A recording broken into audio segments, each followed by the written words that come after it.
Hi guys, কেমন আছো? আশা করি সবাই ভালো আছো, সুস্থ আছো। আর এই দেখো আমরা গরম পিঠা বানানি চলে। এই দেখো পিঠা বানারা সংক্রান্তির মানুষে কিতা বানাই ও দিননি আমরা দিনও বানাই রাত্রে কিতা করতে রাত্রে ঘুমাইতাম রাতে চুরি করা যেতাম দিনও পিঠা বানানি শেষ হয়ে যায়, রাত্রে চুরি করা যাইতে। এই দেখো পিঠা এটা আজি হয়েছে গুড়ি এই দেখো বহমান আনি ইয়ে আছে। দেখো মায়ের বানাইতা সন্দেশ।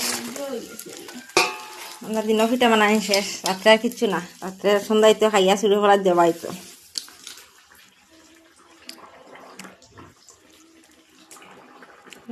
সংক্রান্তির নিমন্ত্রণ সবাইকে। সকাল সকাল উঠি আইও আমরা করো, রাত্রে ঘুমাইও না। সকালে উঠিয়া সংক্রান্তির পিঠা খাবার তো আমরা করো আইও, নিমন্ত্রণ সবার। আর কি হইতাম, টাটা বাই বাই।